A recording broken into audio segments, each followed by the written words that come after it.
Volume 55. What a volume Volume 55 was. BonClay might have just became my favorite side character of One Piece.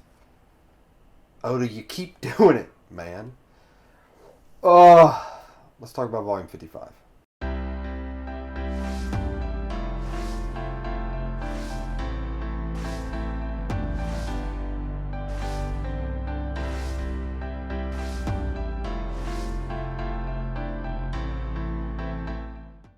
Okay, so Luffy, BonClay, Mr. 3, Buggy have just taken down the Minotaur cow thing, and they're on level 4. And Luffy's running down the levels to find Ace. And they run into Magellan, the warden. Poison fruit. Magellan destroys Luffy.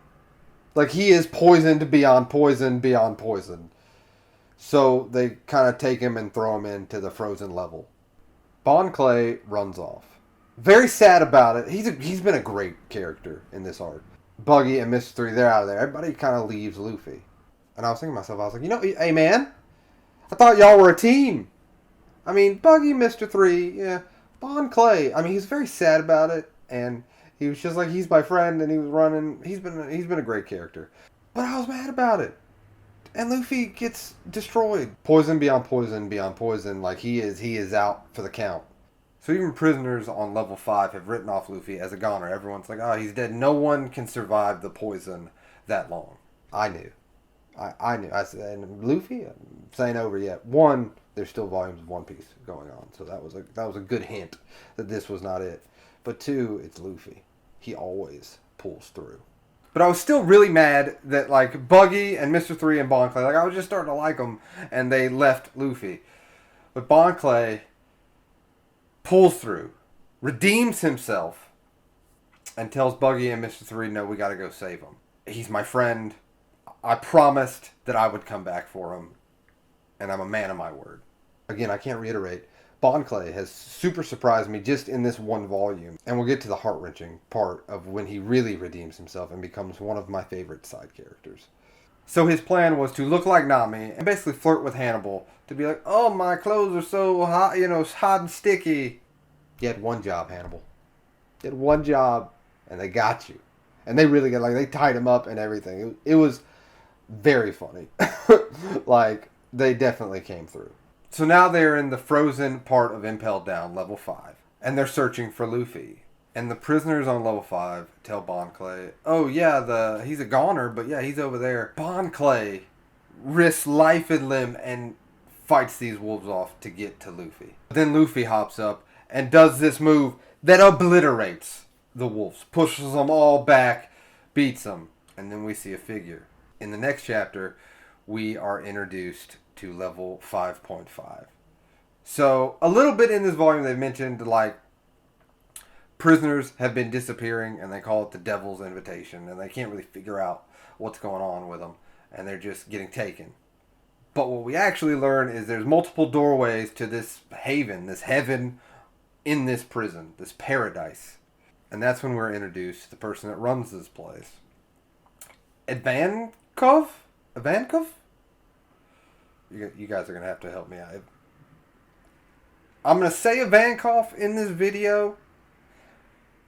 I'm probably wrong. As always, I really need to, like, get hooked on phonics or something. I don't like, my pronunciations are horrible. I have a question about Ivankov.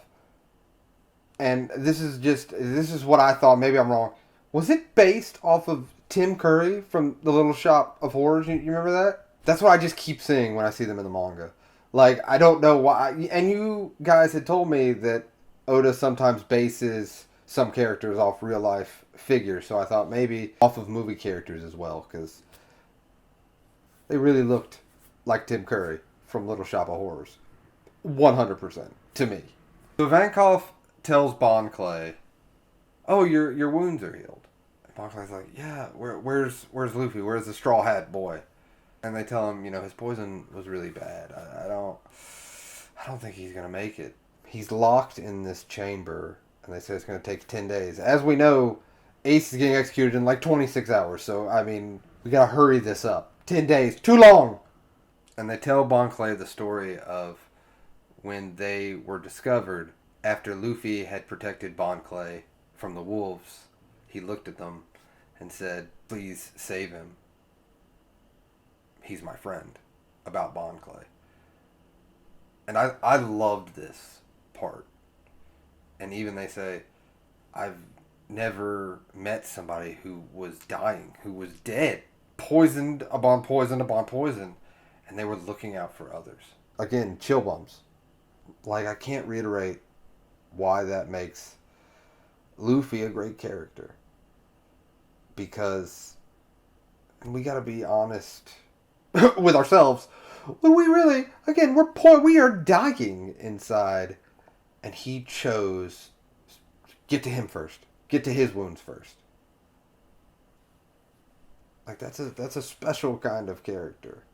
So when BonClay finds this out, this is where he lifted to top tier side character. He stands outside that door because Ivankov even told Luffy, because they'd eaten the hormone fruit, and that's how they can heal a lot of things.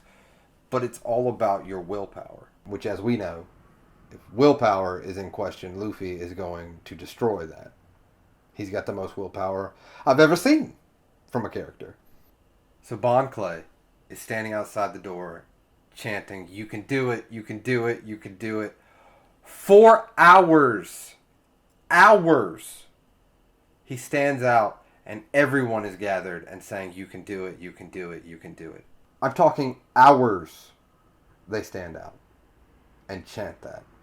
And this is what, this moment, it hit you, like right in the heart. It unfroze my cold heart, and I was like, yes, BonClay, my guy, like, yes. After hours and hours of chanting and waiting for Luffy, a pressure hits the back of the door. And the wind kind of gets taken, and the door gets blown off. And it's just food! Listen, I hear you. You gotta eat. He's gotta eat. And he legitimately, Kirby sucks all this food in. Days and days worth of food in this paradise. Because it has anything you can think of. Dude was hungry. So fully revitalized from the food and cured of the poison, Luffy and BonClay and Ivankov and all of level 5.5 are going to save Ace. Because if we know anything, Luffy's courage is very contagious. Even I feel like courageous reading it. I'm like, yeah, dude, I'm on the way to. I'm also going to level 5. So they get there. Jinbei is still locked up, but Ace is gone from his cell. He tells him, "Oh, Ace was taken a few minutes ago. He's on his way to Navy headquarters." And Jinbei says, "Oh, you must be his brother. He talked about you all the time. You know, they just went to the elevator. You can go catch him." Because again, anybody in this prison, one, they're shocked that he's even broken into this prison. Two, they're shocked that he is not giving. It doesn't matter. He's going to save his brother. Again, like, I was so pumped, like, reading this volume. It had good emotional moments and good action with the fight. Like, it was just such a great volume. So he's got his crew, Jinbei, and they're all going to the elevator. Luffy thinks he can climb up and try to get to Ace, but it was booby-trapped, and they're trapped down there now. No way out. Even Ivankov's like, you tried. You got to give up. You have to give up. And as we know, Luffy doesn't give up. Nowhere close to giving up. I have to tell you something crazy. Crocodile has been on my mind lately. I don't know why. I've just been thinking about Crocodile as a character, and I really liked him and stuff. He shows up. It's crazy. He showed up. It's getting real interesting. So Crocodile, being Crocodile, says, "Luffy, I can help you." And Luffy's like, "Hey man, no, you are the reason Alabasta, what are you talking? No way." He's like, "That's water under the bridge, man. I forgot about it." You know, you took out like 75% of a city, but yeah, and water under the bridge, I got you. Forget about it. Everyone, even Luffy, knows the only way they can even have a shot at getting to Ace before he's executed is for Crocodile to join up. And then Crocodile says, you know what? I got another guy. Mr. One from the Baroque Works arc. The way Oda is bringing back characters in this arc is crazy.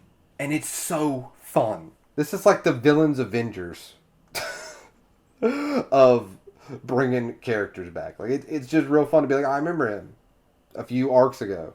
So genius and clever the way he's bringing these villains back. And not only that, Luffy being without his straw hats, now he has to team up with these villains. It's just such a clever way to do it. I really enjoyed it. And that's where Volume 55 leaves us.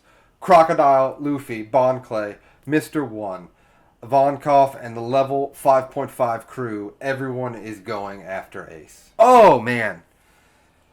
It's such an exciting way to end a volume. And I just really like some standout moments. BonClay. I could watch a sitcom with Luffy and BonClay as best friends living in an apartment. Like, I love their character dynamic. I think it is some of the best One Piece has done up until this point. It's so fun. The way he was standing outside that door saying you can do it, and they just keep referring to each other as their friend.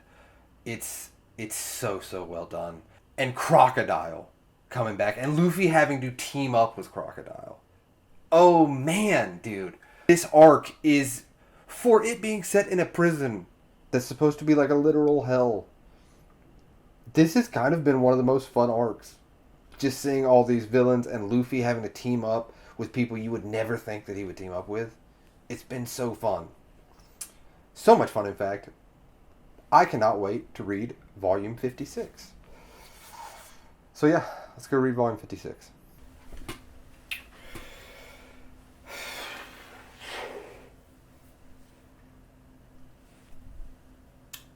BonClay is a legend. Volume 56. Okay.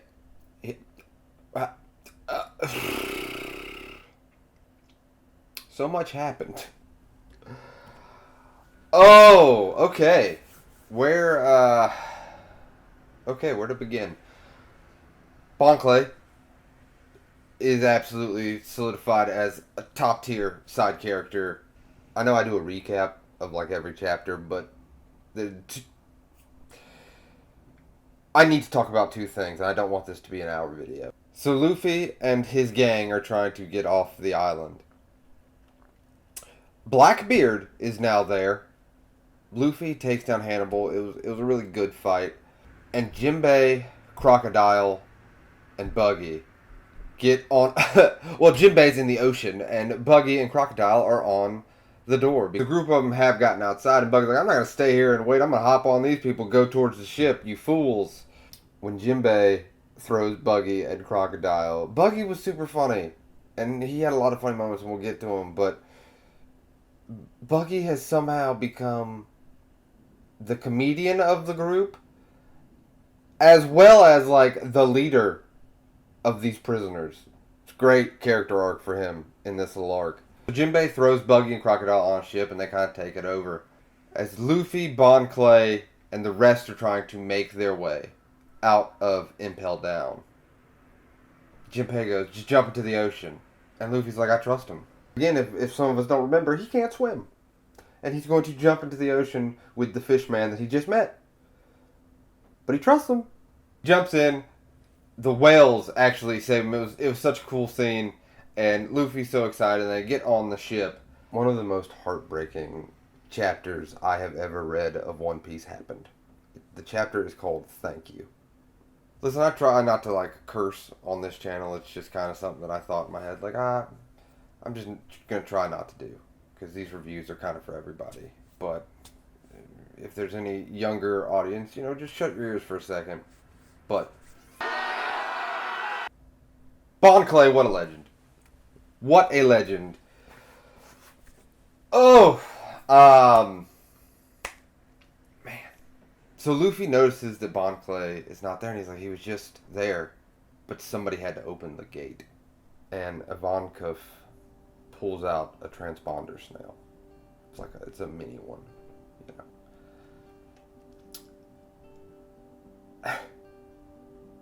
Ah.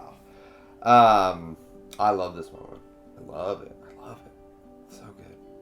Luffy talks to BonClay, and BonClay kind of gets mad at Ivankov because he's like, you weren't supposed to tell him until communication was cut, because once, they get outside the gate, can't communicate with the island of Impel Down. Luffy tells him, how do you always keep saving me, but I can never return the favor? So I just kind of reread the part. I got goosebumps again to kind of get my thoughts, because I don't really want to mess anything up, because I thought it was so well done. So everyone realizes what BonClay has done for them. And, they're like, oh, big brother Bon, and even Buggy, everybody. He's so brave. And Luffy's, still being like, are you there? Are you there? Because he has run into Magellan. And Luffy just screams, thank you. And everyone's kind of had the same sentiment on the boat. They respect him. And then in the manga, there's like some panels that they talk about. Like a flower of friendship blooms even in hell. It's like a really nice, kind of like a poem. Magellan asks him any last words, and he says, satisfaction. That's it. Just the final few pages are, this day will go down in Impel Down history as an embarrassment and, biggest escape ever. But I just really need to talk about BonClay for a minute. I know I usually just talk about volumes, but I really want to put some respect on that man's name right now. What BonClay has done in this arc is incredible. What Oda has done with this character and written this character and put him in a situation where he can have this kind of growth in such a small amount of time is, I'm surprised you're not tired of me saying this by now, but Oda's a genius. I don't know if you know that. You should by now. What could come off as, and in the beginning when he was first introduced, to me he kind of did come off as a goofy, comedic, dumb character. Pretty much. Like he would fit right into the movie of Dumb and Dumber. You know what I mean? But he grew in the last arc that he was in. But he has shined in this one. And he has shined because he is one of the first side characters, or really any character in One Piece, that's a pirate. It has the same, really, moral compass as Luffy. The Straw Hats aside, their moral compass is Luffy. He kind of guides them all to be better people. So it makes sense that the Straw Hats do that. I get that. And yes, you could say that BonClay met Luffy, thus why his character changed. Totally fair. I kind of agree with you, for sure. But I think what can't be overlooked with this character is he's one of the first that's unafraid to say, that's my friend. Perfect example is he runs away when Luffy is fighting, I think it was like that Minotaur. I think it was like last volume. Maybe a volume before that, I'm not sure. He runs away because that's what his body wanted to do, his reaction. But during his runaway, he promised that he's coming back for him. So even he is fighting against his quote-unquote natural instinct. And that's the best way to put it, actually. He's one of the first characters that fight against his natural instincts that I think makes a full character arc development. And I really, really, really loved it. Really loved it. And like I said, he's one of the first characters that used to kind of be a villain. I really want to go back and reread all his stuff to kind of get his whole character arc. I kind of want to do a whole video on him. Maybe. I don't know. We'll see. But he is one of the first villains to do the interchange and say, that's why he says satisfaction. That's why his last word is satisfaction. I truthfully believe that. His last word is satisfaction because he finally has reached his potential that he always saw in himself. That's the way I'm going to sum this up. I could go on and on like I said, I might do a video. But the reason that satisfaction is his last word is because he finally saw the potential and he feels like he fulfilled, finally, something that he needed to do. And it just couldn't be it couldn't just be a short summary. I really wanted to focus in on that. I loved it. Loved it, loved it, loved it. But let's continue on to volume 56. Sorry about that rant. And Oda did not stop there, though. After that whiplash of emotions, the final 3 chapters focus on Ace and Luffy getting to Ace. So they are finally at the Navy headquarters, and they kind of intercept Luffy, and Luffy says, I'm going to go save my brother, just watch me. Like, you're not going to stop me. It's like 3.5 hours before his execution. I think by the end of this volume, it's like happening. It's like, hey, Luffy, you better hurry. Because I think it's like less than 30 minutes. But not only, does all this transpire, we have everybody on this island for his public execution. We have the 7 warlords of the sea. We have the 3 emperors. We have Blackbeard is there. Garp is there. Everybody. I mean, literally, like, except for the Straw Hats. Like, just our main characters. Except for them. Literally everybody's there. And especially the last person that gets there, I feel like he's going to be very, very important in the upcoming war that's happening. So not only are we on the edge of our seats because Ace is about to get executed. Again, there's no way he gets actually executed. So, like, it's kind of good they added this because it's like he's Luffy's brother. He's not going to get executed. You know what I mean? Like, but anyway. Would you imagine if Oda actually executed the dude? That would be... Oh, no. Oda would pull something like that. And he'd sell it, too. He'd make you believe it. Now, well... So we also learn Ace's father. Which, if you're reading along with me or in the same area that I'm in, I know we thought, like, well, if Luffy is Ace's brother, and we already know Luffy's father is Dragon, so Ace's father has to be Dragon.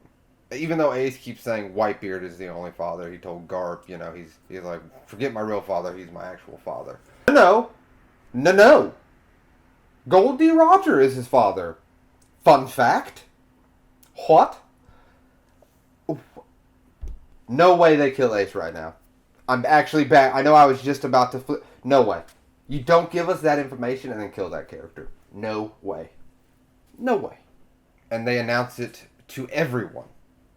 Everyone. I think it might even be being broadcast. Like, everybody there he's like, don't you want to know who his father is? Gold D. Roger. And Gold D. Roger actually got with Garp and told him, save my child. And it says his mother held him in the womb for 20 months. I know that's not scientifically possible. I'm pretty sure if the baby's coming, it's coming. I think. 20 months. Dude, you want to talk about a legend. Ace's mom legend. Like, already. Easy legend. So yeah, that's how Ace met Luffy. Because he was put on this island with Luffy and they grew up together. Luffy is Dragon's kid. Ace is Gold D. Roger's kid. I did not see that coming. That was a turn of events. I loved it. It makes me so interested in that character even more. But he still announced and says, Whitebeard is my only father. And Whitebeard feels the same way because all of his cruise ships come rolling in. Luffy's is rolling in. And he somehow submerged his ships and pops up and says, you have better not harmed my son at all. And so now it begins. Yeah, that's where we leave off. Like, Whitebeard pops up and says, you better not have harmed my son. Ace is about to be executed. It's probably like less than 30 minutes happening right now. Luffy is right outside. Whitebeard's crew is coming in. BonClay is BonClay now. Listen. Let me be completely honest with you, okay? You guys know, hopefully you've been following my journey since the beginning. I've read a lot of One Piece. Like 56 volumes of One Piece. Right now is the most excited I've ever been to be reading One Piece. That's why you've seen so many videos come back to back to back. I can't stop. Can't stop, I won't stop. This is so good. But yeah, just like we left off with Whitebeard, I'm going to leave you. I'm about to go read volume 57. But this is the end of the video. So, man, what a last 2 volumes that we've, I love all the volumes in this video. BonClay, I'm going to be thinking about him for a while. Yeah, One Piece is fantastic. Can't stop reading it. I'm addicted. But, as always, thank you for watching to the end of the video. It means the world to me. I'm hoping that you're having as much fun watching these videos as I am making these videos. Because I really enjoy making them for you guys. And you guys are always so cool in the comments and everything. So I just appreciate you wholeheartedly. And, yeah, on to volume 57. And Whitebeard is about to come in. And I just feel cause a ruckus. Oh! I'm so in. But yeah. Till next time.